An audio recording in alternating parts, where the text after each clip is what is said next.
So hi guys, we're here for Spec's hand selling your book. I'm Michael Merriam, I'm one of the local organizers. I do a lot of hand selling at conventions and book festivals and other events. Probably do 7, 8, 9 events a year. So I've got some points, that I want to, we kind of talk about and stuff, and then I know some of you guys, we talk about yours. And Conrad, I know, has done some stuff. And then we're going to, just talk about what strategies we've seen work or what strategies have worked for other people. Because, like I was talking pre-thing, there's the business aspect of being a writer. So we're going to talk a little bit about actually, once you've got your physical book or your ebook, whatever, getting out there and hand selling the thing. One of the things about being self-published or small press published, and I've done both. I've been published, I've self-published, I've small pressed, I've large pressed, so I've been at all scales, is you're out there selling your own book. You have to get out there and do your own thing.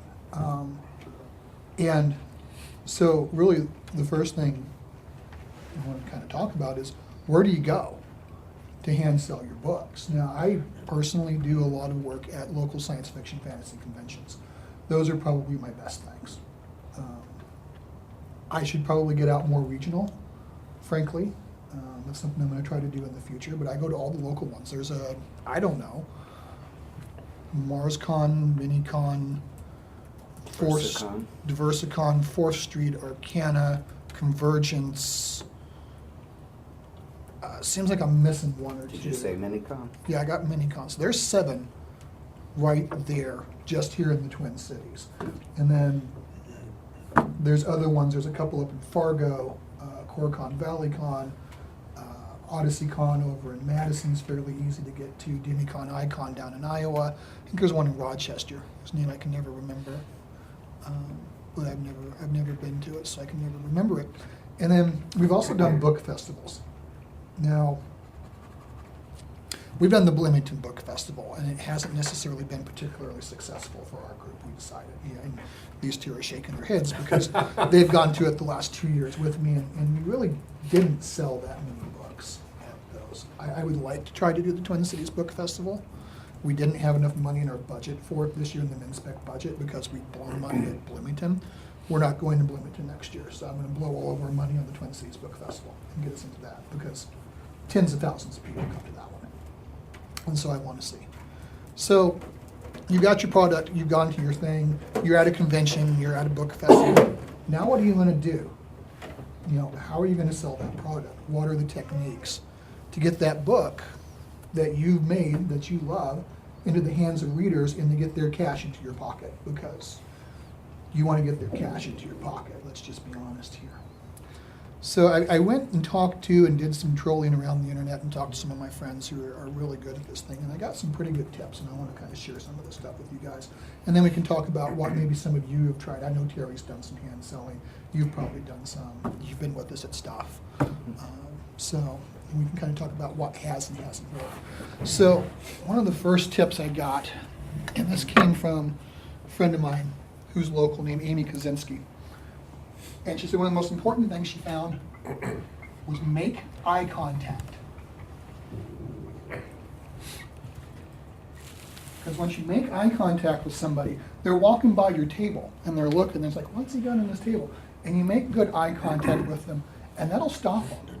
So make eye contact with them, be friendly, kind of smile at them a little bit. It works for Amy because she's cute. Yeah. Okay, let's just be honest. She's as cute as a button, and so it's easier for her.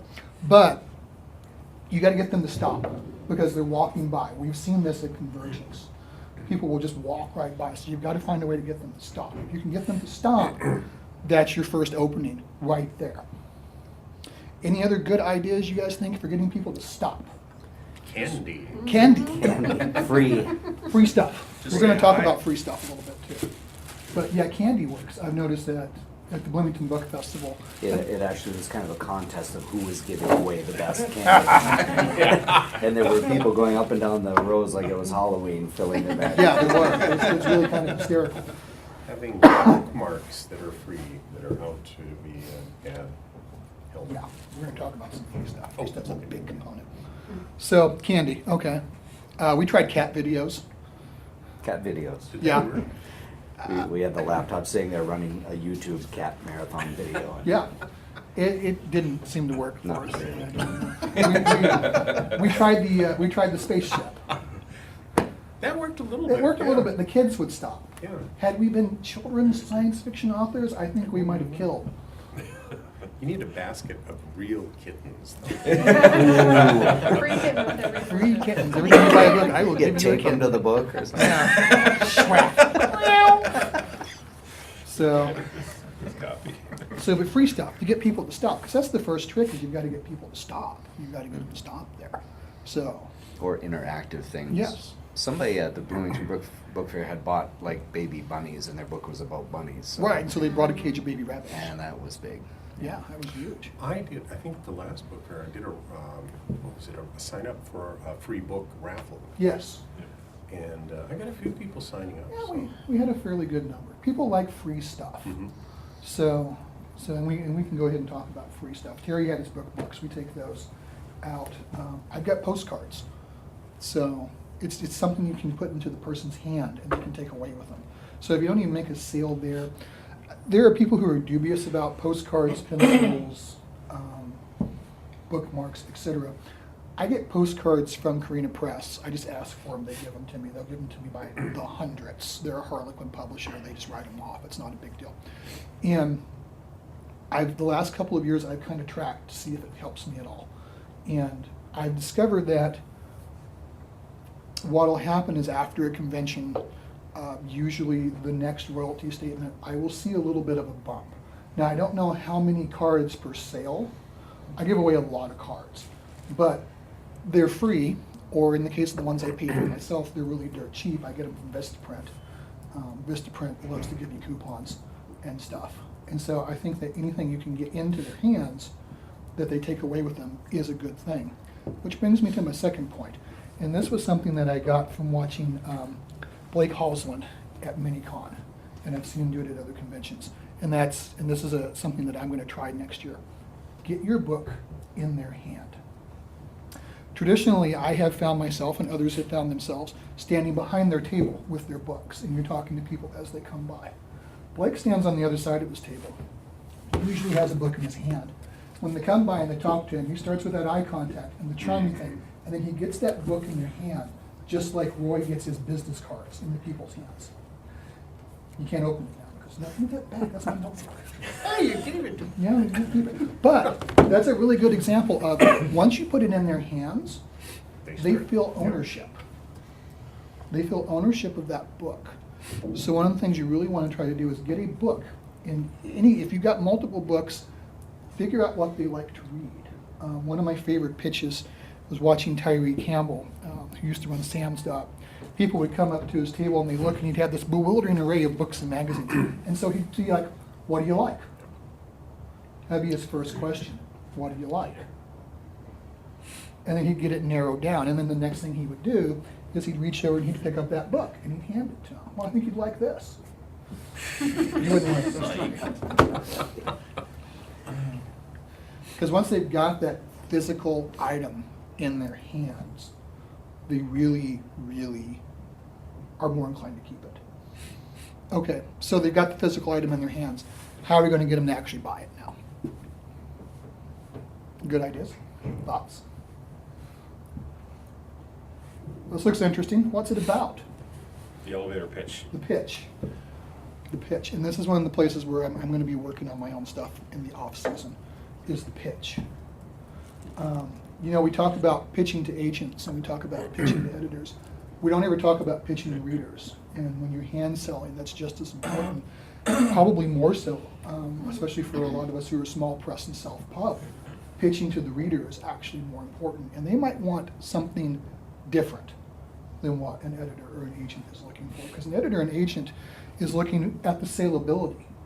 What the reader is looking for is readability. Is this something I'm going to want to read?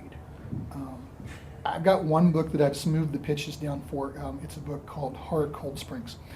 And when I sell it in Minnesota at things like Convergence, I pitch it as a steampunk Lovecraftian horror story.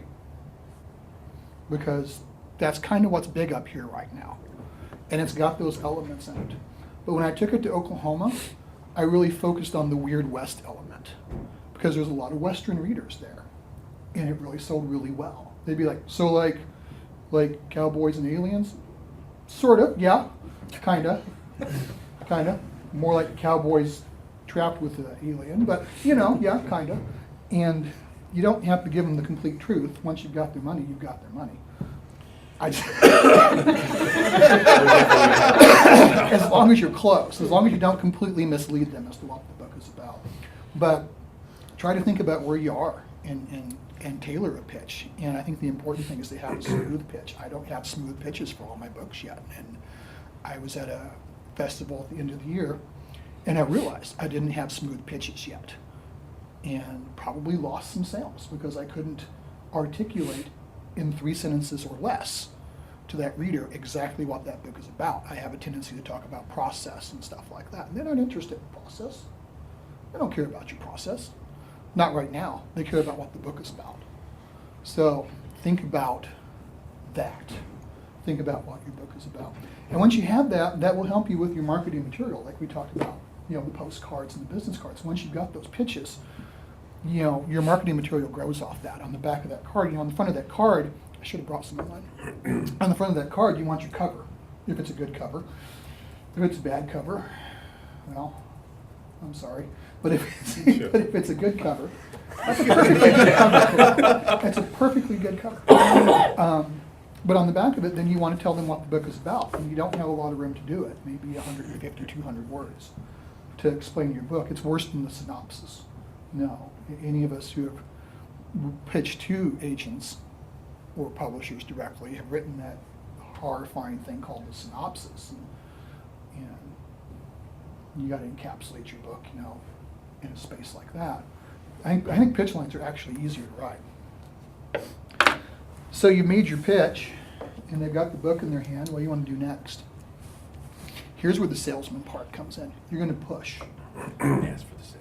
Yeah, you're going to push. You're going to push really subtly, but you're going to push. You're going to ask for the sale. Exactly. And you're not going to say, so would you like one? You're going to say things like, so you want 1 or 2 copies? Because then you get them thinking about, well, do I want to buy one for Grandma? Do I want to buy one for my friend Joe? You get them thinking about, do I want to buy one for? At that point, somewhere in the back of their head, they've already decided they're going to buy your book. Now, they might change their minds and hand the book back to you. But you want to subtly push that book. You don't want to be a carny barker, but you do want to subtly try to close that sale. Mentioning, birthdays, things that are associated with people they know. Mm-hmm. The more personal, more personal contact you can make with them, the more likely they are to buy. And if you're selling straight ebooks and you're just handing out cards, you still want to give that pitch. You want to offer to sign that card because now it's personalized.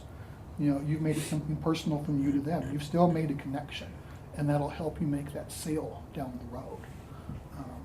I do wonder if the ones that I just hand out to people but go ahead and sign for them, if those are the ones that go ahead and buy a book at some point. Whereas the ones who just snack one off of a table someplace, who knows?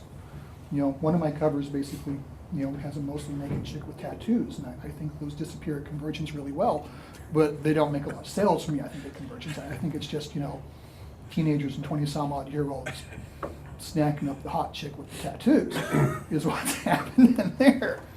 So think about, we're writers. We work with words. Think about how you're going to word things when you try and close that deal. And I know that most of us are introverts. I'm an introvert, frankly. Once I'm done with this, I'm going to go home and go someplace quiet and turn off the light and have something hot with alcohol and possibly pet my cat. I'm going home with you. Well, okay, but I'm not going to pet you, Terry. Darn it, I know. So another good thing is just be visible. And be visible can be as simple as when you're at the signing table, you're up, you're moving around, you're making the eye contact like we talked about, you're talking to the passerbys. It can also be, get yourself on panels. You know, you don't have to be a super expert. You just have to know a little something and be coherent and be personable and get on those panels. People will come up to you, especially if you're good on a panel, if you're not a jerk. I mean, my number one rule of any business is don't be a jerk. But if you're good, they'll come up to you afterwards. They'll talk to you. That's an opportunity to, you know, slip them a business card, you know, hand them a bookmark. You know, they've made a personal contact with you now. So I've seen that work. I've seen that work for me, and I've seen it work for other people. And those people will now come to your signing or your reading. And if you have a signing or a reading after you've been on a panel, make sure you announce that, either after the panel or when you're doing your introductions. I generally do it with my introduction. When we go down like we did today at panels, we do that too. And I'll say, and I have a reading up in the literary lounge tomorrow at 5 o'clock. You don't have to push it. You can be really subtle about it, but let people know where to find you. You know, be as visible as you can. I'm fairly visible in the community. One thing that Men's Spec itself has done for me is it has made me pretty visible in the local writing community, because I took on being our convention liaison for years and years and years. And so I interacted with the com-coms of all these conventions. I became known by local authors, from, you know, brand newbies to people who had multiple book deals, as the guy who they could go to if there was a problem with the convention or they needed something and they needed to talk to somebody, because I knew who to talk to. So make yourself visible, make yourself useful. And I know it might be hard. Not everybody, I mean, like I said, I'm an introvert. It was really hard for me to learn how to do this sort of stuff. But Men's Spec needed it, I thought. So, because we went to a lot of conventions, you know, as a group. And we kind of took over Convergence's literary track for years and years and years. And they were okay with that. So, and then one thing that I've got on the list that will work for some people, might not work for others, is have a gimmick. That's going to really depend on your personality, I think. Gimmick doesn't really work for me very well, just because I am kind of an introvert. So I try to, you know, make myself personal. I can see gimmick working with Terry.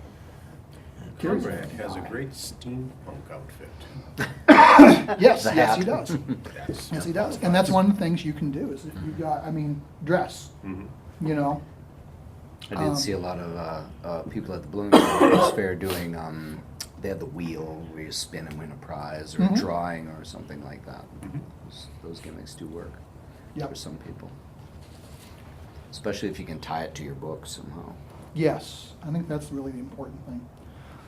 One other thing that a friend of mine talked to me about after the festival I was at, the last thing I did this year, well, not the last thing, the Arcadia reading was the last thing I did this year, was if you've got a lot of product, or even if you've got just a couple of things, try to have a special of some sort. People like a deal, even if it's not really a deal. I mean, if you're self-publishing or you're small press and you're buying books from your publisher at the author cost, you know what your margin is. So you know what you can bear as far as, you know, coming down. I've got a short story collection that I've had out for years and years. I put it out in 2008. It's at an $18.95 trade paperback book. It's a pretty hefty price. It's also huge. It's 300 pages. But I've made my money on it. And so now I can use it as a discounter. I can say, you know, buy one of these and get $2, $3, $4 off this book, depending on what you bought otherwise. If you buy my other novel, I knock off like $4 off the short story collection. So, and you try to get those up front to people, or you try to have some sort of placard. I have free crap, and I have crap that, and I call it crap, it's actually nice stuff. I have stuff, Swag. swag, thank you, that I give away that people really want. I have these lanyards. They're incredibly pink. They're from Carina Press, one of my publishers, and they got them a few years ago when they went to Romantic Times, which is the big romance convention. And so they're incredibly, frighteningly pink lanyards. And I give them away with every purchase, because they'll just hand me hundreds of them. This year they gave me water bottles, which people really like. People keep trying to just buy the water bottle. I'm like, well, the publisher won't let me sell you the water bottle, but I'll sell you the water bottle for $7 and I'll throw in a copy of this book. You know. So try to have a deal like that and try to, have a personable pitch like that. We've got tons of time, so now I kind of want to hear you guys' ideas. I want to hear what you think would work. I want to hear what maybe has worked for some of you guys in the past. That's just kind of an idea. And then we can talk about any of these aspects that we brought up, the eye contact, the log line, whatever. Well, in selling, people want to feel like they've gotten a good deal. And, My God.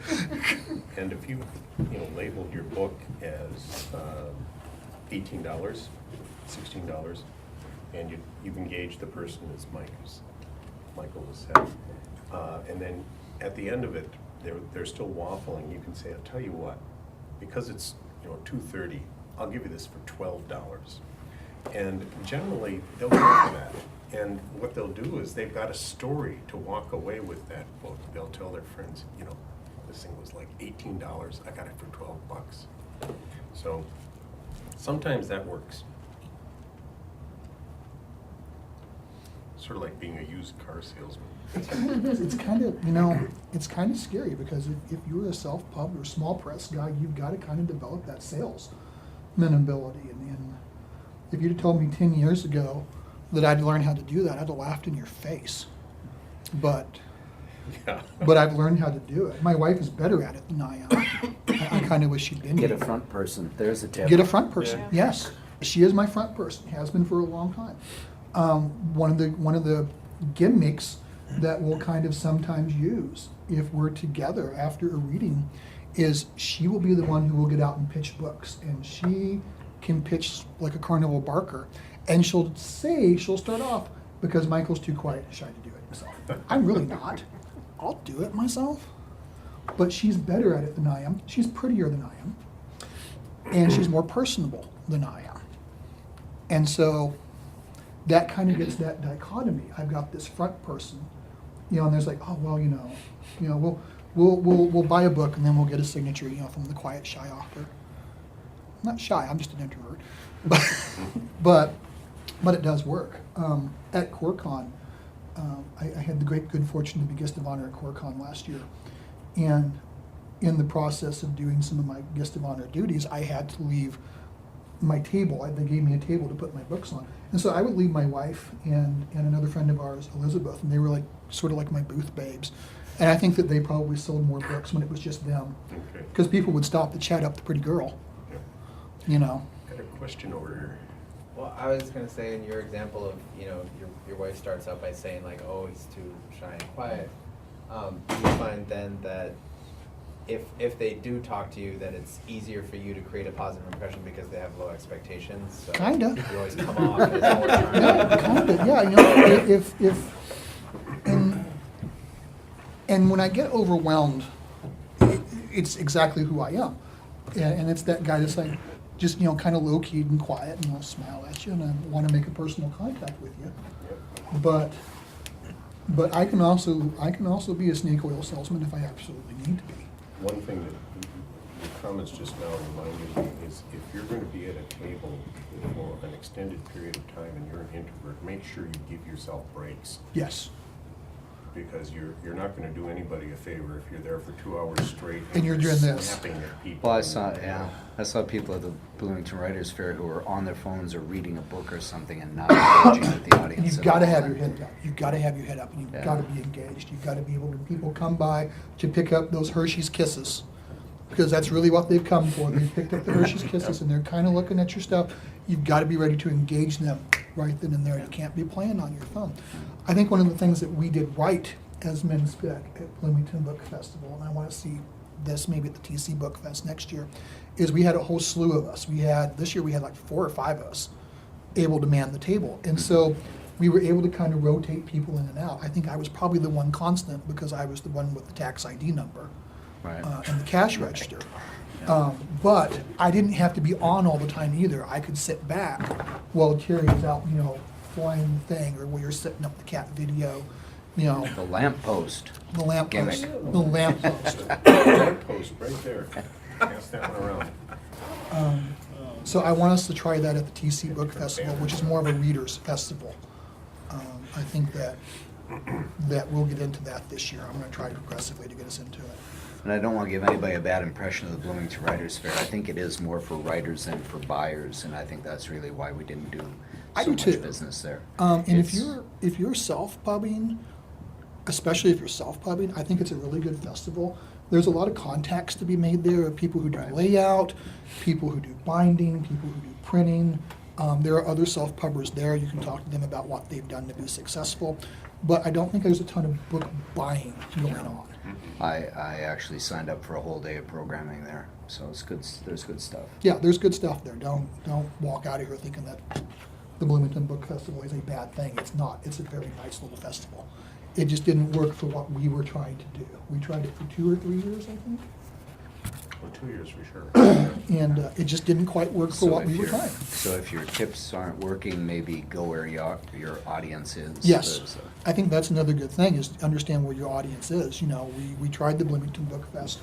The audience wasn't there. We figured that out after 2 years. We gave it 2 chances. I think that's reasonable. I think that the Twin Cities Book Festival would be much better for it. I've gone to it as an attendee 5, 6 times now.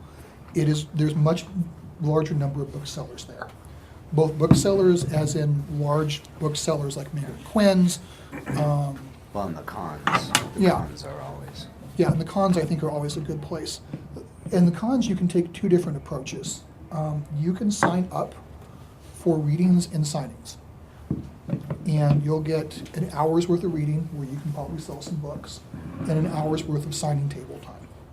Or you can plunk your money down and try to get a vendor's table, whichever one you're more comfortable at. I've seen people do it both ways. What was his name? He had the steampunk book a couple of years ago at Convergence. Valentino. And he got a vendor's table at Convergence. It was a small one. And it was him and Guy helping him, because he was also on panels. He was smart enough to sign up for panels. He had a gimmick. They were dressed up in costume and stuff. He had his book, and he had a fairly good convention. He made back his table and made a little bit of money. And he also went ahead and did the readings and the book signings. I've never vended at one of the local conventions. That may be something I explore in the future, now that I've got a gaggle of titles that I'm trying to sell. But, so go where your audience is. And if you've just got the one title, that's fine. That's fine. You've got your one title. Get out there and try and hustle it. Get out there and try and sell it. Because, Or split up the table. yeah, split up a table. I do that a lot of times at signings. Find somebody to sign with a lot of times. It makes it easier on you. Especially at conventions, sometimes signing can be kind of soul crushing, because you're at the signing table at the same time multiple panels are going off. And this is something I've talked to about Convergence. Can we offset the signings? You know, to have them run to where you're out there where there's actual traffic going on, especially at Minicon. Minicon, the signing tables at Minicon can be the loneliest thing in the world sometimes. So make sure, I always say, find somebody you know, find somebody you like, sign with them. I typically work with Dana Baird. Dana Baird's hysterical fun to work with. We've done men's spec signings, those are always good. The other thing you can do, though, is you can sign up with somebody who you know is going to be high traffic. I was at a festival called Paganicon, and as a fantasy author, it works for me, and my wife markets her practice to, you know, pagan fandom, GBLT, you know, that's what she does in her practice as a psychotherapist, so we're both there. And I found myself at the signing table with the festival's guest of honor. Now, 2 things can happen here. You can sit there and go, nobody is coming up to buy my book, because they're all lined up over here for this guy's book. Or you can sit there and you can be personable and you can chat to people in his extremely long line. And they will lean over and go, well, who is this guy? Who is this guy? One of the best-selling festivals I ever had. It helped that the guy was also super personable and funny, so we were just kind of sitting there and just being bad kids. And so people would come up and they go, well, I'm at the back of his line, and what's this other guy selling? Or they'd get close, they'd get 3 people out, and they'd see what I'm selling. And they'd be like, so what do you sell? And then I could give them the pitch. I've got them. I'm looking at them. They're standing in a line. They're not going anywhere. Captive audience. Yeah, exactly. And now I can pitch. And when I pitch, I'm pitching to 2 or 3 people behind them at the same time because they can hear. So if you can get yourself with somebody who's going to have that sort of draw, but make sure it's somebody who's actually selling books. Don't find yourself with like the media guest at Convergence because they're sitting there, signing pictures of themselves, and it's not the right audience. Again, it's the wrong audience. So, any other thoughts, ideas? We've got the room for another hour. Can you talk a little bit about the economics of hand selling at a convention, just making back the cost of going? Sure.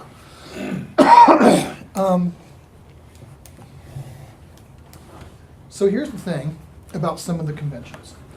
I go to MiniCon and I pay for MiniCon. Everybody pays for MiniCon. MiniCon doesn't comp anybody except their goes. And economically, I'm lucky to break even usually at MiniCon. Now, I pre-reg, so I get in for 35 or whatever it is. But, don't lose sight. Part of what will happen if you're not careful is you'll say, I did X number in sales, which is great, but remember what your margin is on that book. You didn't actually, you sold 15, 20 books at cover, but you didn't make cover. Right. So remember what your margin is. I think that's the really important thing. A lot of times, a convention like MiniCon, if I break even, I'm fairly content and happy. I go to MarsCon and Convergence, and because I'm considered a local pro, and because I volunteer to do a ton of programming, I get comped. So any money I make at that Sure. is just cream. At some of these festivals that I go with my spouse. And the reason I go with my spouse is because I know that I will make the table, but if she gets one psychotherapy client, because she's charging $90 an hour. So there is an economic factor. I would weigh that against the promotional value.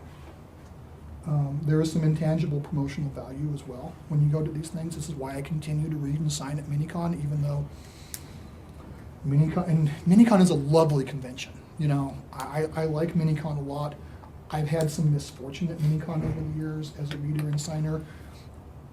Be aware, if you go and it's your first year, you're probably going to get a really crummy time slot to read. The first year I read at MiniCon, they put me up against a panel called Ask Dr. Mike. It was late Mike Ford's very popular, about the Ask Dr. Mike, a very popular thing. And so nobody showed up except my wife. And then the next year I was against Harlan Ellison's Go speech.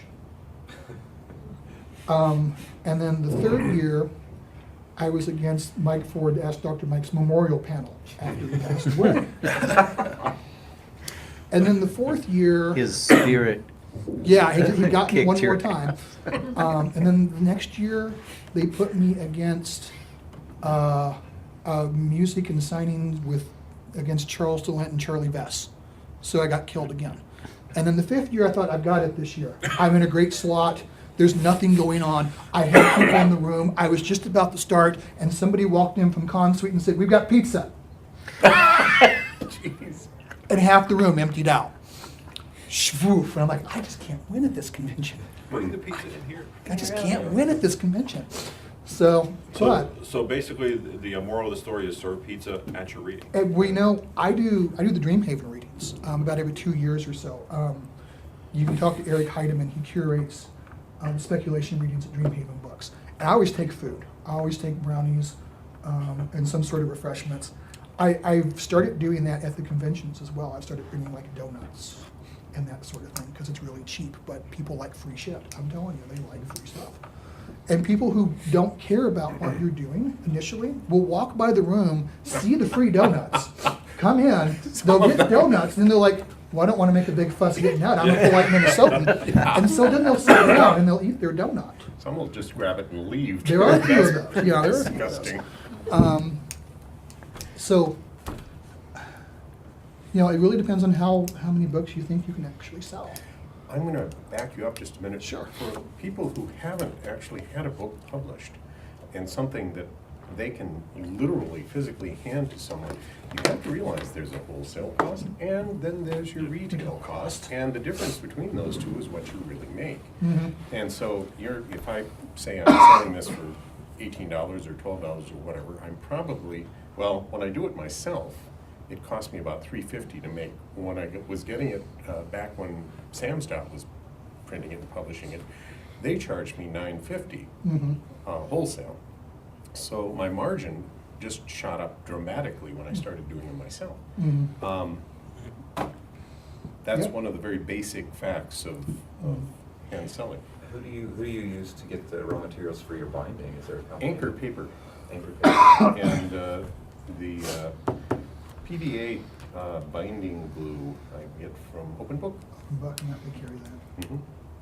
Yeah, so I just did a novel through CreateSpace, so I can give you like real-time costs. So my book is on Amazon for $2.99, and it's a 70% royalty rate. So basically, on an ebook, I make $2, it's like $2.06 or something. On a print book, it costs me, because I can buy them, it costs like $3.50, and then you got to throw in another 50 cents for shipping if you buy by the case. So it's about $4 cost. On Amazon, it's listed for I think $9.50 or $9.99 or something like that. So I make $2 on that $10 sale on Amazon, and I make $2 on an ebook. And actually, I was telling Michael this. The only reason why I even bothered with the paperback version was just because my family bugged me for copies. Right? Yeah, that's the thing I can't get around when I'm Yeah, talking about it, yeah. actually. So, but economically, digitally, you make so much more. Is the cost higher if you have a higher page count? Yeah, my page count's 220 pages. And how many words can you fit into 220 pages? I actually, my novel was about 51,000 words, so I actually bumped up the font size to get it to, because you got to worry about the size of the binding. Yeah. For the, so I actually wanted the page count up a little bit. So you can tweak with the font size, Yep, and yep. and then your final cost will be determined by your font size and Yeah. the number of pages that then produces. Yeah. Yeah. The rule of thumb that I've heard is about 250. About 250 words a page Yeah. at a standard font. I Right. use Merriam 12, which is a fairly standard industry font, and it's about 225 words a page. So yeah.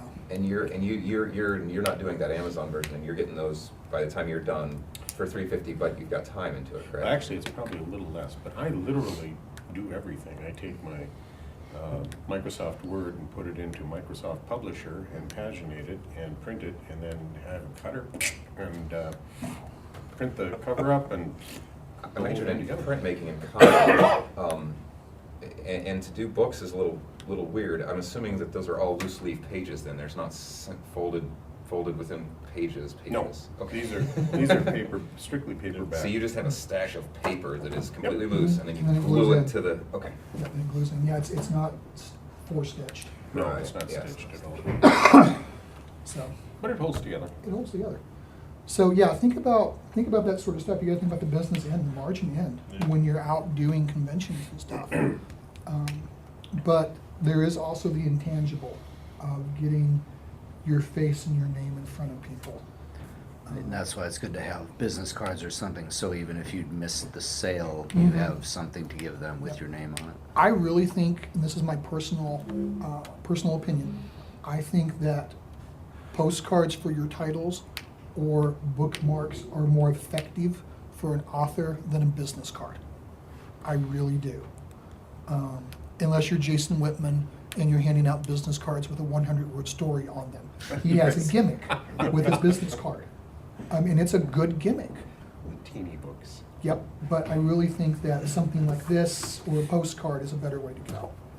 I know it's not hand selling, but I mean the big example in Minnesota is Amanda Hawking, and her strategy there of the first, and she's a big series writer, and so the first in the series just 99 cents, just 99 cents, just see, and then the second, the third, the fourth, they're all I think $3 or something like that, and Yep. so that's saying like I think if you'll just give my first book a chance, I think you'll want to pay me for the second one. So Yep. that's kind of her promotional thing of like, you know what? It's not a bad model. I always caution people when they bring up like Amanda Hocking or Conrath that those people kind of got hit by lightning. And you can't count on getting hit by lightning, but you can look at what they did and see what worked and see if you can make some of that work for you, but you're probably gonna need your own gimmick. I do like her 99-cent model. Another model that I'm seeing authors doing at really all levels, and I'm seeing major publishers do this too, is once you've got like a series of books out and it's a continuous series, the first one is suddenly free. Yeah. And then the second one is suddenly 99 cents.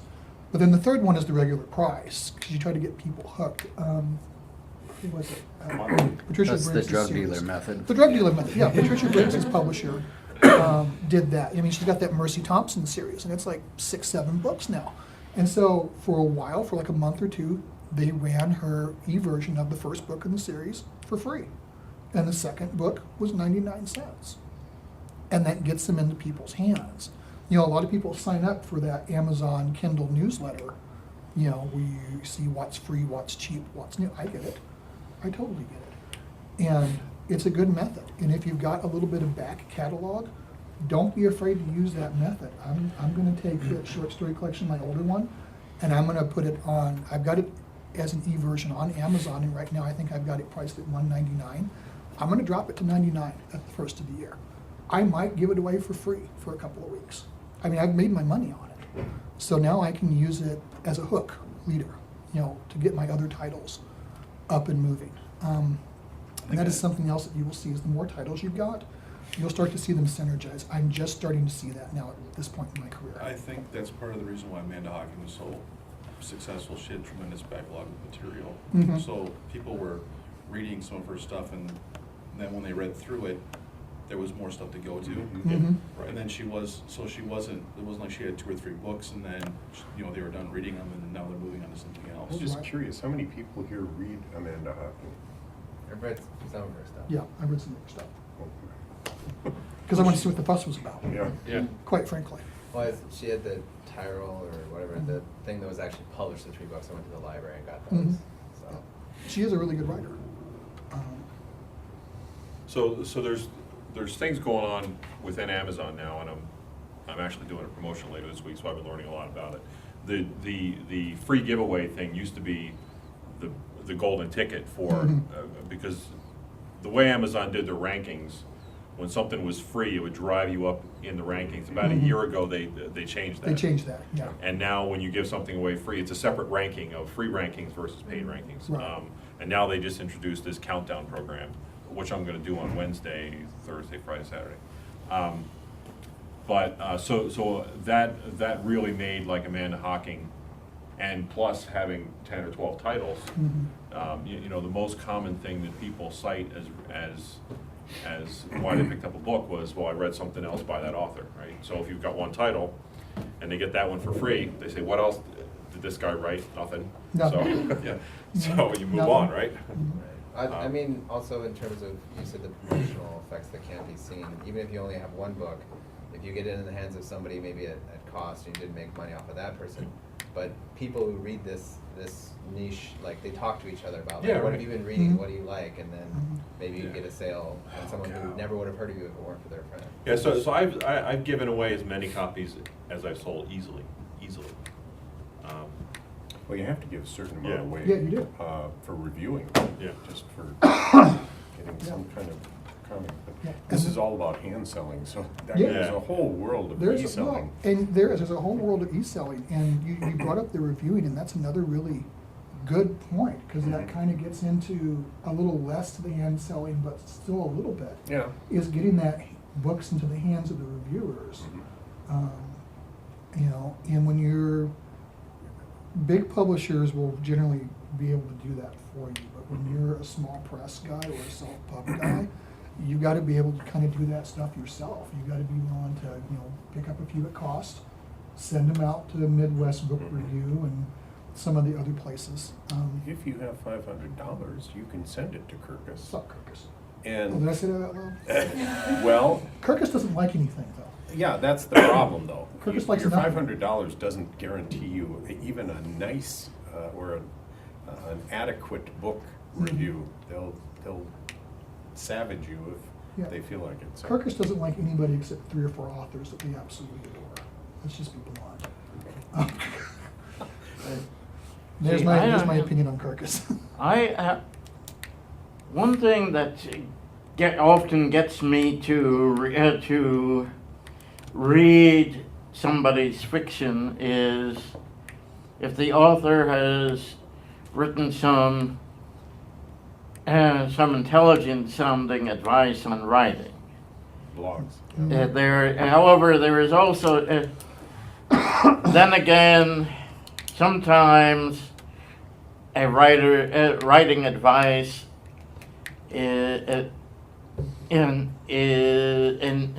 interests me only as a source of inadvertent humor. Yeah. Yeah,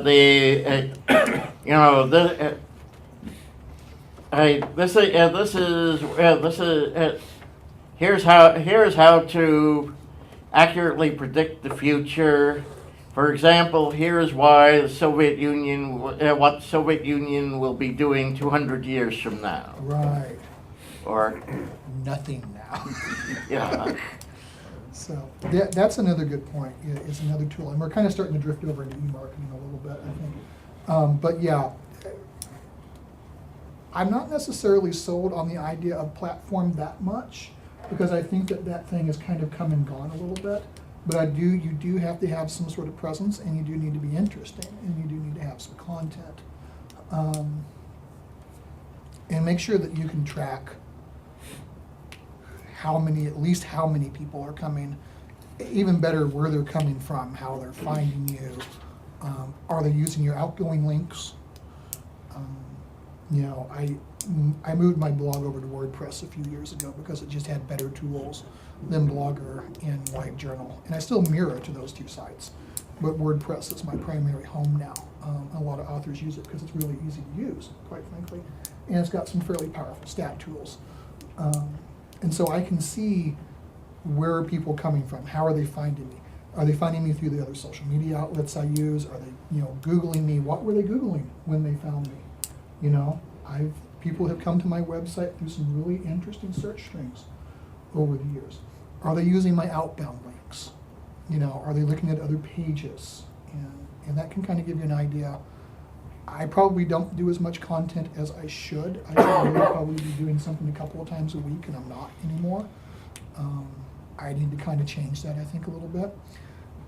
The other trick is be interesting when you do that sort of thing. Twitter's fine for talking about what you had for breakfast and what funny thing your cat did, but your blog should be where you fairly seriously talk about stuff. I used to talk about personal stuff on my blog years ago, and I stopped doing that. And there's a couple of reasons I stopped doing that. One, my wife works in a business where we have to be careful with personal information.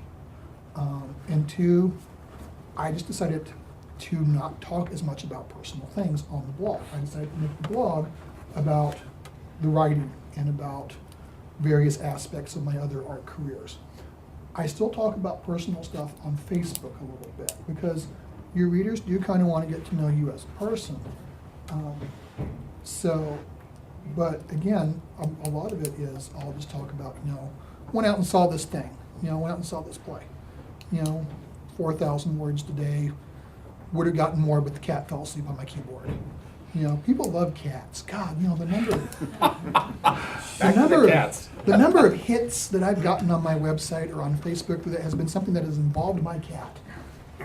My cat's not even an internet star like other cats. You And have to yet, do stories about cats. I totally should. But I I did a consider, blog for a while, and my biggest one was a blog entry I put that talked about me and my buddies changing the heads out of my dad's '57 Dodge pickup truck. because you got people who were Yeah. interested in that sort of thing. And it was funny. Yeah, it was funny, and that's the other thing, is be engaging, funny or at least really engaging. People like a good rant, but rants can be dangerous. So, Try to be sober. Yep, you can totally, I love a good rant, but it's a dangerous thing to do if you're the author.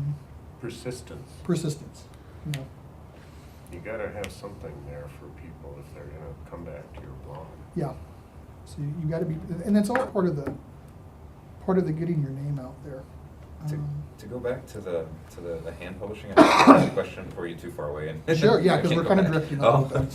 The EIN, you mentioned that. Have you set up like an LLC, and does the LLC hold all of your rights? I am a sole prop right now. Okay. I do run a little micro press at the time, which I'm also running as a sole prop. I am considering becoming an LLC since I'm running a micro press.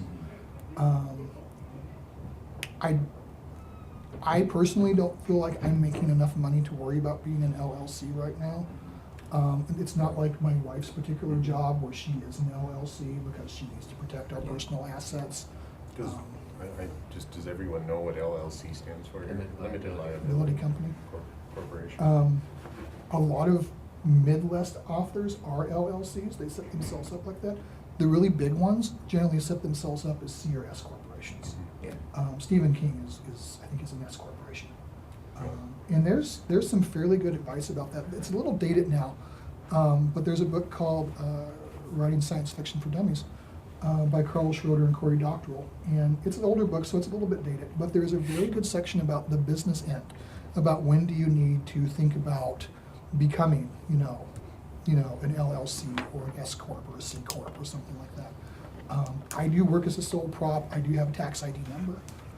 With the state of Minnesota, I collect sales tax on books when I sell them because I want to stay on the right side of Minnesota revenue. Yeah. A lot of authors don't. And I'm like, okay, that's your business. But, are you putting this stuff on a Schedule C on your taxes? How are you doing your business? I itemize everything. Books I buy, that goes on my taxes. Costs at conventions, that goes on my taxes. Sales, all that goes on my taxes. And so I collect sales tax because I don't want Minnesota Revenue auditing my personal taxes, seeing that I do a Schedule C, seeing that I'm a sole proprietor selling books, and then go, wait, he's selling something that's taxable by sales tax. Why are we not getting any money?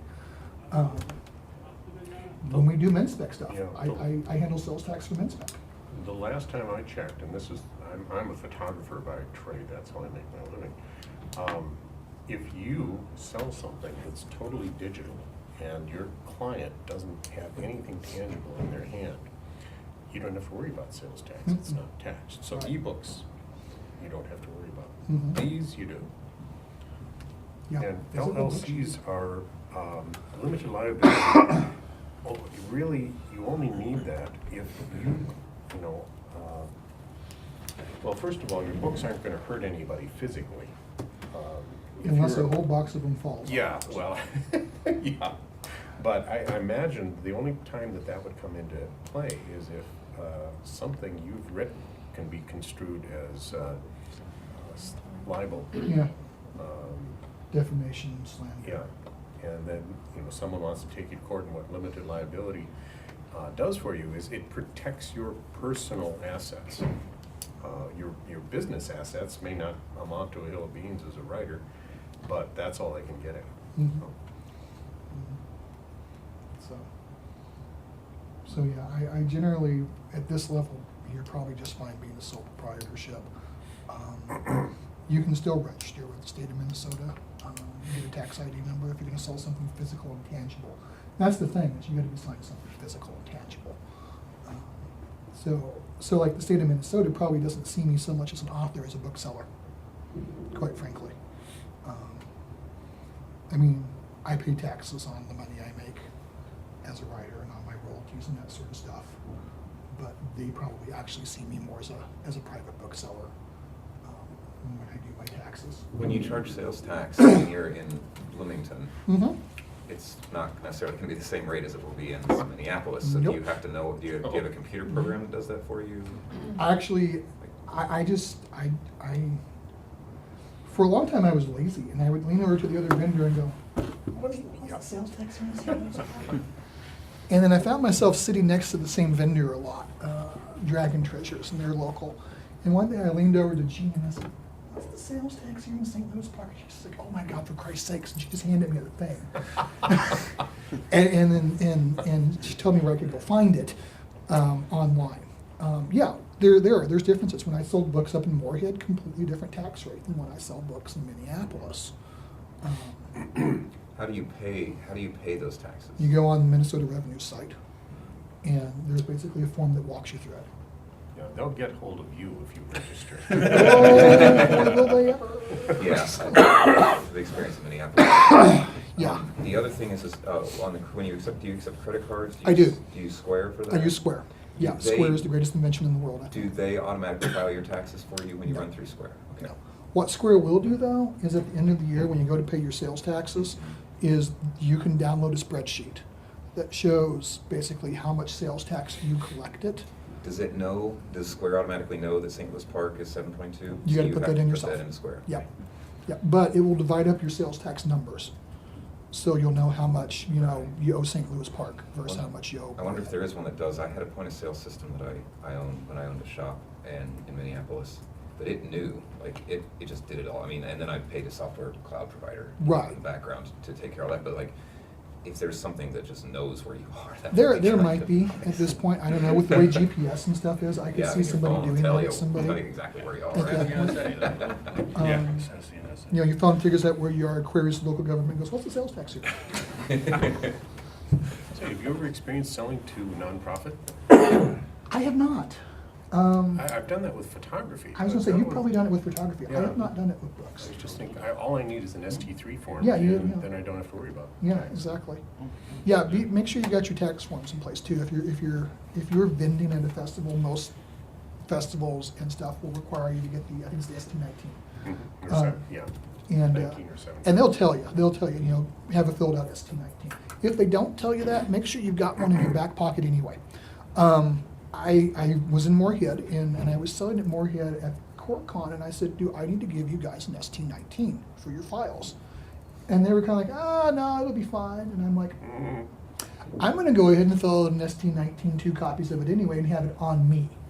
Just in case Minnesota Revenue shows up, I can whip it out and go, I am collecting sales tax. Do not hassle me. So, You mentioned you listed off 6 or 7 locations here in Minnesota, Mhm. and then would you say that you had fewer locations in the nearby states because you aren't as familiar, or would you say it's because there's a more vibrant writing community in Minnesota? it's a multiple of things. There is a more vibrant writing community here in Minnesota. I'll just be honest with you. This is one of, if you're a science fiction fantasy author or a mystery author, and to a lesser extent a romance author, this is a great place to be. This is a really great place to be. One of the strongest writing communities, I think, in the U.S. Boston has a strong community. Columbus, Ohio has a very strong community, surprisingly enough. Interestingly enough, New York's science fiction community, not that strong. Even though all the major publishers are there, most of the writers live in Massachusetts, probably for tax reasons. And probably because it's cheaper to live in Massachusetts than it is to live in New York. And you can just take the train down. But it's a very, very strong community here, one of the strongest in the U.S., I think. So I think that is part of it. The other part of it is you start to get into, like we talked about earlier, that cost-benefit analysis. Is it worth it for me to drive to Cedar Rapids for a convention if I'm primarily going as somebody who's going to sell books, as opposed to if I'm going as a fan? Now, I always try to go as a fan first. The thing about fans is that they'll eventually twig whether you're a fan or you're just there to try and get their money. I am there to try and get their money, but I'm also a fan. And so I make sure that fan part flies when I'm at conventions, that people know I'm excited about the convention, I'm excited about the theme, I'm excited about a lot of the same things you're excited about. I'm also quietly excited about taking your money because I'm also a business. But again, that's that personal connection. If you're excited about a lot of the same things they are, genuinely excited about it, I can genuinely sit up on a panel and talk urban fantasy until the cows come home. Really can. And space opera and just all sorts of stuff like that. That shows, that excitement shows, and you get that personal connection again. So part of that, but part of it is, is it worth my time and money to drive, down to Icon? You know, because I'm not necessarily part of their fandom. I don't know a lot of those people down there. I probably would never have gone to CoreCon, but they offered me to bring me up as a guest of honor, and I will probably go back to CoreCon now. I had a fantastic time. They were wonderful, great people, not just because, you know, I was go, and it was just a general fun convention, and I had a really good time, and I will probably go back. And I now have a personal connection with them. Let's see. You know, I got an offer in the email a few days ago to do a book festival down at St. Pete's. Mhm. And I sat down and I just said, okay, how big is this festival? How many people come through? What other people are there? It looks an awful lot like the Bloomington Book Festival to me. Is it worth it for me to drive an hour down there now? No. So I declined. And maybe that's a mistake. I don't know, but I don't think so. I don't think that was a mistake. So you've got to think about that sort of thing too. I mean, I've been to Icon and I had a fairly nice time at Icon. It's a good convention. You know, if you just want to go to a convention, I recommend it. It's a good convention. I liked Odyssey Con over in Madison. It's a good convention. But go because you want to go at that point, because chances are you're not actually going to make your money back selling books unless something weird happens. I will tell you, if you want to go as a business person, whether you're going to sell books a lot or not, if you just want to go for industry contacts, go to WorldCon. Totally go to WorldCon at some point. I'm sad I missed it in Chicago this year. I just couldn't quite swing going. But do that. You know, and you got to think about what is your business model. I mean, if you're primarily self-pubbing, you're probably better off sticking close, at least initially. You know, trying seeing what you do here. Eventually, you'll tap out your sales here. Quite frankly, my older books, I don't move many of them here anymore because I've kind of tapped out the market locally for them. It's the way it goes. So, you know, but then I get surprised sometimes, and I'll sell lots of copies of an older book, and I'm like, what happened? So, but you got to think about that sort of thing. You got to think about, you know, why are you going? You know, I talk about the business end of it, but at the end of the day, I go to conventions because I'm also a fan. I freely admit, you know, that I'm a fan. And I'm late to fandom. I didn't realize there was this huge fandom until I actually moved up here to Minneapolis. I lived in Oklahoma and didn't have access to this kind of fandom. I think that besides the selling point, you can also develop the community point. You get to know people, you make friends, and that can help you in a variety of ways. They can, you know, they can help you sell your books. They can help you make your books better because, you know, you get into writing groups and you get good advice. I go to 4th Street Fantasy Convention. I don't sell books there. It's not a book selling convention.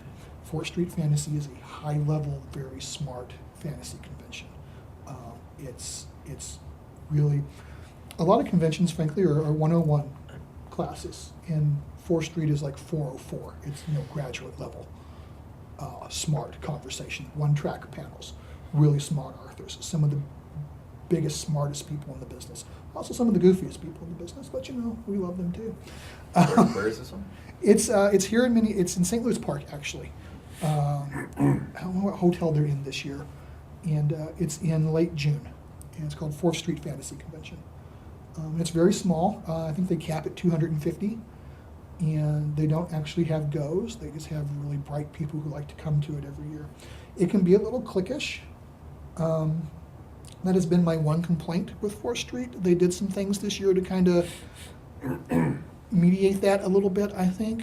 But it can still be a little cliquish, and frankly, I've been as guilty as anybody else. I realized last year I've got my little circle of 7, 8 people that I like to hang out with, and I hang out with them, and I'm like, I'm becoming that guy, and I don't like it. And so, you know, I promised myself that I'm going to pay more attention, especially when I see new faces, and make sure they're settled and say hi and welcome into the community. You know, that used to be something my wife and I did a lot. In the last couple of years, we haven't, and I think we should get back to that. So yeah, there you go. Got 20 minutes. I have kind of a rookie question. Sure. You talked about somebody getting a vendor table, which is what you got. So what are the differences between like the table that you got and the vendor table? So there's a couple of different ways you can do this. Most conventions have what's called a vendor room, where you pay money, anywhere from $25 to $65 for a table. It changes from convention to convention and from the size of the table you get.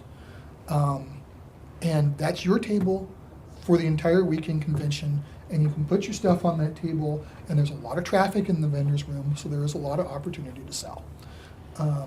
But you're kind of tied to your table, so you kind of miss the rest of the con. There are professional vendors. There are people who just go to convention to convention to event to event. There's a science fiction convention happening in the United States every weekend, somewhere in the U.S. Somewhere. You could be at a con if you've got the money to do it. So there's that. You can also, though, just sign up for readings and signings, and they'll plunk you at a table ostensibly in a high traffic area for your signing, and you've got about an hour or two to try and sell some books. And then your reading is usually in a room someplace, and again, you've got an audience or whoever shows up for an hour or so. So you've got 2 to 3 hours to try and move some books. But you're also able to move about the convention more. You're able to be on panels, you're able to do things, you're able to have some fun, you can go to BarCon. A lot of BarCon at conventions where we just hang out in the bar and drink and talk and BS. So there are pros and cons to both. Plunking your money down, and there are not so much at cons, but at some festivals we do that. We plunk our money down and get a vendor's table. And I actually kind of like having the vendor's table the times I've done it, because then I don't have to go to the convention comes to me. People come through, and that's your good opportunity to smile and say hi and talk to them and get them engaged and get them going. But you're also in there a long time, so you got to be aware of what you're capable of doing and what your energy levels are, and can you keep this up? Can you be personable and bubbly and greet people and smile and say hi and pitch your book and hand them your book and shake hands and give them candy and have chit chat with them all day long? Some people can do that really well, some can't. I can do it, but then I'm a mess for the next day after the convention because I'm just exhausted. Which is why it's good to have my spouse with me, because she thrives on that sort of thing. If you're an extrovert and you thrive on that sort of contact, I would totally suggest getting a vendor's table. And they're usually, like I said, they're usually pretty cheap. For what's called a half-size table, which is half of a banquet-size table, it's usually $25, $35. And you can usually make that up over the course of a weekend. Can't usually do it at one-day things. Sometimes you can, but over the course of a con weekend, you can totally do that. Sadly, I've got this monstrous display, which Terry gave me. Weighs 1,000 pounds. Oh, it doesn't weigh that I much. don't know, it's pretty heavy though. No, it's sturdy. It's sturdy. It's very sturdy. It's not heavy, it's sturdy. And, If the crowd turns against you, you can totally beat them off. yeah, you can get behind it. It's a barricade. Yeah. Does It is, MinSpec, Mm-hmm. does MinSpec have specific, does it have tables at different conventions locally? Is it kind of a? We have not run a regular table, a vending table at any conventions. Generally, what we have done in the past is I have signed us up for like a MinSpec reading. And so we'll get different people there. And I tell people, bring your books to sell, obviously. And I'll generally try to get us signed up for a MinSpec signing, where we have a whole bunch of the MinSpec authors. Terry and I have done that. Conrad's, I think, been at one of those. Joel Arnold, who we don't see as much of as we would like, shows up. Roy Booth, who you see on the message board all the times, but lives up in Bemidji, will come to those. Dana has like 3-4 titles, I think.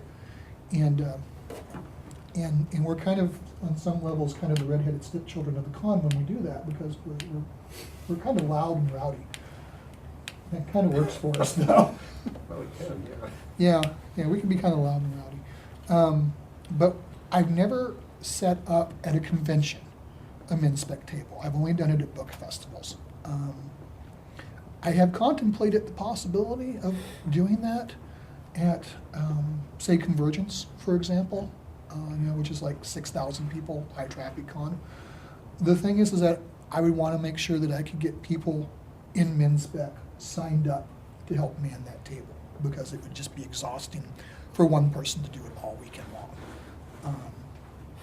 So I want to see how Twin Cities Book Festival goes this year when I get us signed up for it, because that's going to be a big deal. Tens of thousands of people come to it.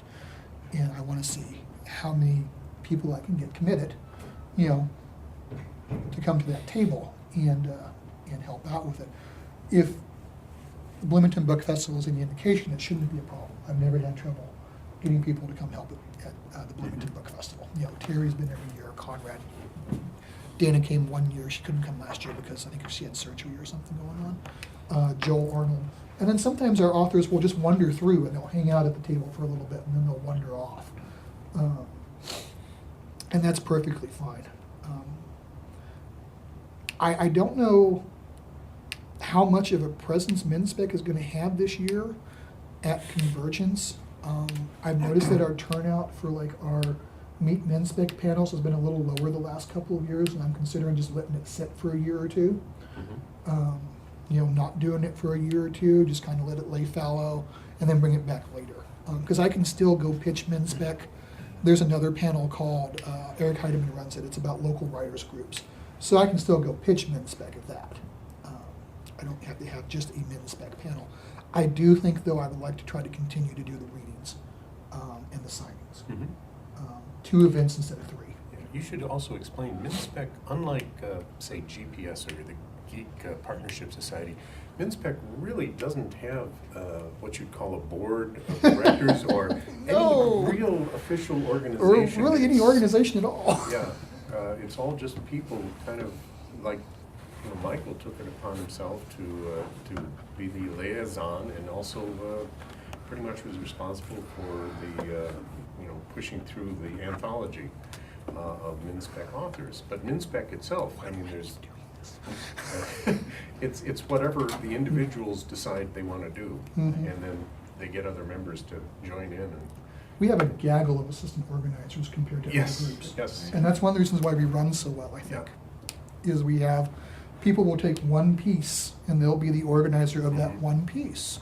And when they get tired of doing it, they'll find somebody else to be the organizer of that one piece. In theory, you're like the 2nd or 3rd writers group organizer I think we've had.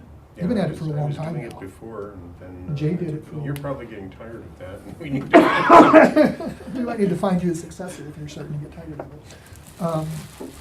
it. But that's one of the reasons why we run so well, I think.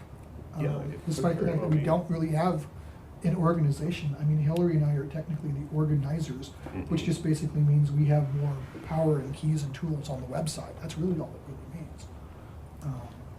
We have the power to like ban people and stuff like that, and the power to make people assistant organizers. And we use it pretty sparingly. I think we've only banned 2 people the whole time this group has been together. And there were unfortunate reasons why that happened. But as far as, we're not SIFWA, thank God. What's that? Science Fiction Writers of America. And they have like a board and they have officers and et cetera, et cetera. Most big writing groups do. They also have dues and stuff, and we don't have any of that. Yeah, and even for a meetup group, that's exceptional. That's Yeah. a product of, we're still quite not sure how the Hillary managed it. Somebody angeled us. Yeah, but somebody basically said, okay, you're gonna be a free meetup, and Yeah. that way, nobody here has to pay any. Yeah, because in the early days, we used to put out the basket, because it was like $9 a month or something like that. And someone took the basket. Yeah, the basket. They took our turkey basket. I don't know whatever happened to the turkey basket. So we've got like 10 minutes. You guys got any thoughts, questions, concerns?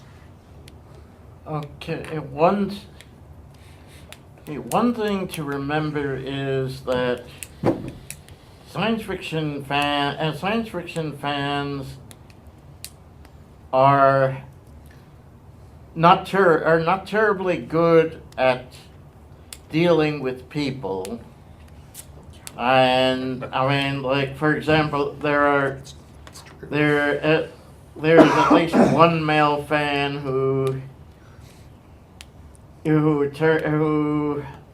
realized after a while that he is not good at picking up such subtle hints from women as "Would you like to see my bedroom?" And at the other end, there are the people who can't figure men who can't figure out that that a feminist science fiction convention is not the best place to aggressively pick up women. Oh. You're never gonna let me live that down. What?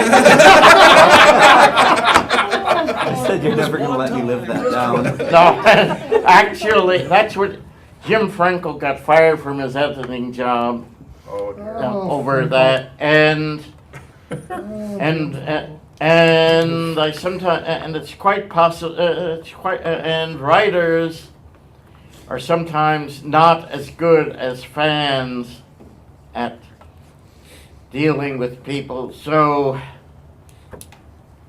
if you are going into a convention or other situation, absolutely confident that you are, that you know exactly how to deal with all the people you will meet there. Lie down till you sober up. Yeah. Sign down to yourself. Lie down to yourself. That's really good advice, actually. It is a very wide community. Most of us, frankly, come from geekdom and we're kind of the weird kids, and we're not always the most socialized group of people in the world, quite frankly. There is a high aspect of autism and Asperger's in the fandom community, so just be aware of that. And just in general, it's kind of a quirky community. I mean, so there's going to be personalities. There's going to be, probably the nicest way I can put it. There's going to be personalities, which is why my number one rule is no matter what, don't be a jerk. Just, smile and nod. Just, I will give you this, and this is sort of tangential to hand selling. And I'm glad Dan brought this quirkiness of our community up. Have an exit strategy. Because sometimes you'll get pinned by that guy or that girl. Kill me. Yes. And they'll just go on and on and on. Like, have an exit strategy or a help strategy or something to Or a get cell you. phone you can activate. Yeah, or I'm gonna something take this. to get you out of that situation. My wife and I have a code if we're in trouble in a situation like that. Like, I'm at a signing or a reading and I've gotten pinned by that guy that really just goes on and on, really weird guy, you're not sure what he's talking about, and should I be reaching for my taser guy? And if I need rescue, I'll put my hands behind my back like this. And she'll look over and see this, and that is my sign, one of you people need to come help me. Because I'm trapped and I'm stuck. Come help me. So, and it can be as simple as, we need to get this stuff packed up, to still come up and just break into the conversation and talk to me, and that'll get that person to kind of wander off a little bit. But do make sure, because it'll happen to you. If you're dealing with the public, you're dealing with the public, and it'll happen. Conrad. Just curious if there's, maybe we could talk a little bit about opportunities outside of the cons and the tables and the readings. In you're working or you're at some social meeting, are you still selling? Do you carry your book on you? Do you have it in your trunk? Do you carry business cards? I do carry business cards. I don't carry my books around in my trunk very much. But I do other things, like I do stage storytelling. So I try to carry a few postcards and that sort of thing. I did a fringe show a few years ago. So on the back of my program were pictures of the covers of my books and my website. So be prepared to market. There are other events that we can try and set up. You know, Conrad set up the Men's Spec Showcase. Did anything sell there? Yeah, I sold some books. Oh. I don't know if anybody else did. I had other people's books on the table. I sold 6, 7. Oh, that's good. Yeah, I for what it was and for the fact that it was a lot of the usual suspects this time, I was pretty pleased. And I've got ideas on how to market us next year a little more aggressively now that we've done it once. Sherry and I have been talking about that. I do try to be ready. I say that business cards, you know, don't do as well as other cards, but I do carry them for those moments where you've got to hand out that business card really quickly. I should just have Roy Booth come in sometime and give a class on handing out business cards. They appear like magic. Roy, I don't know how he does it. You know, you're shaking hands with him and suddenly you're holding 3 business cards. What happened? But yeah, be prepared if you do other things and look to do, one of the great things about making community is that then you'll find yourself doing other things. You know, I've done signings at other bookstores that aren't science fiction bookstores primarily, like True Colors. I did a reading signing there a couple of years ago. I haven't done Mager and Quinn's yet, but it's bound to happen sooner or later. And so, yeah, look for other opportunities to have your stuff out. And look for reasonable opportunities to have your stuff out. Hell, I go to family gatherings and have stuff on me, you know? You're gonna get asked. You're gonna get asked, exactly. So just always kind of be prepared to talk a little bit about what you do and to give a little pitch. And be prepared, you'll start to get the questions that you'll get tired of answering after a while. Where do your ideas come from? And early in my career, I would answer that question reasonably, and sometimes I still do. But generally at the end of the day, when I've been asked that for about the 9th time, I go, you know, I just get them down to Kmart. Yeah, exactly. Blue light specials, and I pick them up like a whole box of them in one shot, and I take them all and I sort through them, and you know. So yeah, be prepared to market yourself in unique situations. Unless you've been in sales, it is difficult for a lot of people to ask for money. Yeah. And especially if it's something you've put together. Mhm. Your first impulse is, oh, no, just take it for free. I'm so happy that you want it. And you have to get used to saying, you know, valuing Value. what you've done. Mhm. And my, you know, comment from photography students when they ask about selling pictures, and well, every Christmas I give these pictures away, and if somebody asks for a picture, I'll give it to them. I say, no. You know, if you can't ask a friend to pay for your book or your picture, you're certainly not going to be able to ask a stranger to pay for it. So you have to get used to doing that, and having your friends pay for it. Most of them are just happy to. So Yeah, exactly. And they'll be the best word of mouth people in the Yeah. world for you. And don't be afraid when your friends and family members buy your book and take your book home. If you find out they liked it, don't be afraid to encourage them to talk about it on their blog or leave an Amazon review or a Goodreads review. Those things help. Every little bit helps. Don't be afraid to encourage them to do that. I do. I encourage any of my friends and family members who read my books and have enjoyed them. If you don't like it, God, don't talk about it.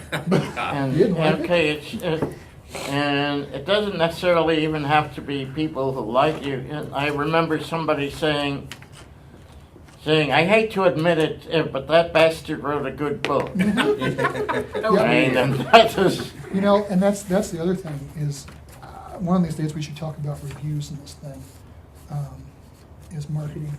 Because I have theories about reviews. I don't think there's anything as a bad review, even if it's a 1-star review on Amazon, because that made people have a reaction, quite frankly. And sometimes I'll look at, you know, the 1-star reviews and go, why on earth are they this upset about this? And I'll want to know. I'll want to read it. You know, I can't remember who. I think it's Steve Bruce and Skylar White in their new book, and all their reviews are either 5 or 1. There is no middle ground right now in this book. There's like a couple of 4s and a couple of 2s. There are no 3s. It's all 5s and 1s, and I'm like, that's perfect, because that means that what you have written is causing people to, have this extreme emotional reaction. There's nothing more satisfying than seeing a one review followed up by someone who liked your book and defends it. Yes, exactly. That's wonderful. That's wonderful, because that means that people are talking. It is 1:30, so I think we should probably call it and let the writing group get set up and let people go have food. I just have one question. Sure, go ahead. How many people here who are, on the cusp of getting their book published, had in their mind an idea that the publisher, once you've written it, the publisher will take over, and you don't have to worry about selling, because it's one of those paradigm shifts that It is, it really is a paradigm. just does not happen much unless you're up at Random House level or something, and maybe not even there. I published with Harlequin and really didn't get a ton of support. Yeah, so- The first week, my stuff was out with Harlequin, I got a lot of support, and then that was it. But that's the Harlequin model, is to put out a bunch of stuff one week, throw it at a wall, and see what sticks and what doesn't. And I knew that going in, so I didn't work really hard for that first week because they were helping me. But later, I had to go out and really kind of just hustle. I had to go out and hustle. They're both ebooks. They're ebooks only. They're from their Karina Democrat. And when the novel came out and it didn't do all that great, frankly, sales-wise, I got that phone call from my editor. Well, the house is still behind you. Don't worry. Which is just way behind you, which is just horrifying. But, and this is one of the great things about ebooks, guys. They're evergreen. Had it been a physical book and it had tanked in 3 weeks on opening week, I'd have been done for. But because it was an ebook, I was able to go, I'm going to go out and I'm going to find every urban fantasy, paranormal romance review site on the internet. And I'm going to offer them a free copy of this book in whatever format they like at absolutely no cost. And if they want to review it, that's great. And if it's a bad review, that's their business. It's their review. And I got lots of them out there and got a good sales bump and kind of saved the book a little bit. Yeah. It's still not a great seller, but it's a steady seller now. So, Yeah, print, the difference between ebook publishing and print publishing is like almost night and day, I'd say. it really Yeah. is. It really is. Because here, inventory, a standard publisher will have to crank out thousands and thousands, and they go into a distributor, and the distributor sends them out to stores. If they don't sell, And they rip the covers off they and they rip the send cover them. back, send back. They don't have to pay anything. Right. The distributor doesn't have to pay you anything. So you end up with a bunch of ripped covered pulp. Pulp. Yeah. And of course, the publisher is pissed at you. Right. And book scan numbers will follow you for the rest of your life. Yep. We totally will. All right, guys. Thanks for coming out. Thank you very And much. hope this was informative. I don't know. I did my best. Fantastic. So, good conversation.